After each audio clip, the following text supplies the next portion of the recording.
Assalamualaikum. Hari ni ada dry shaft Kalau kita tengok dry shaft ni, daripada kilang dia dah siap balancing punya batu tau kat sini.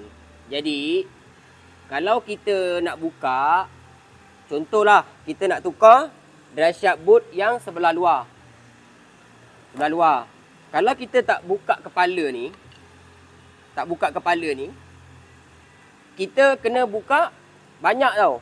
Maksudnya kena buka balancer ni.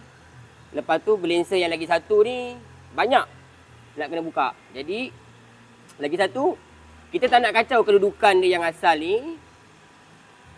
So kat sini saya buat satu special tool lah, supaya lebih mudah.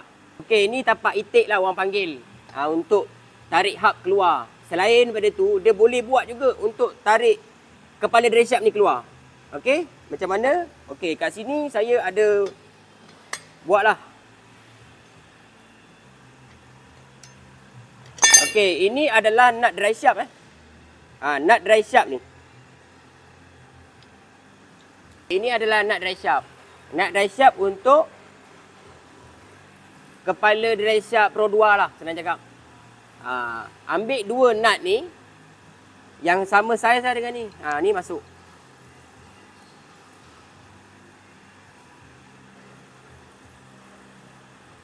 Okey, masuk macam ni. Seterusnya dekat sini. Masuk dekat sini. Batang dry shaft ni tadi kat sini kan. So nanti tinggal cepit je kat sini. Macam ni lah keadaan dia. So bila kita dah ikat sini, biasa kita ketuk belakang ni kan. So bila kita ketuk belakang ni, satu masalah dia, satu nanti kawasan ni berburas. Lepas tu dalam tu ada ball bearing. Tak sesuai kalau kita ketuk area situ. So, solusi dia untuk tak nak rosak bahagian kepala ni, kita buat satu nut ni. Lepas tu weldingkan dengan nut yang kat batang tapak itik ni. Kita masuk, kita tengah tarik je. Keluar dah.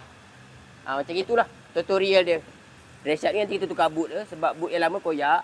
Kereta ni tak ada simptom bunyi, tak ada apa. Tak ada vibrate pun tak ada. Free pun tak ada. So, kita tukarkan dry shaft boot dia lah. Dry shaft boot dia kita tukar. Nanti kita masukkan grease dia. Okey, lagi satu. Pastikan bila kita buka kepala dry shaft ni, kita check tau bahagian dalam ni. Pastikan dia tak haus. Kalau dia haus kat sini, awak tukar dry shaft boot, letak grease penuh-penuh pun dia akan vibrate. Okey?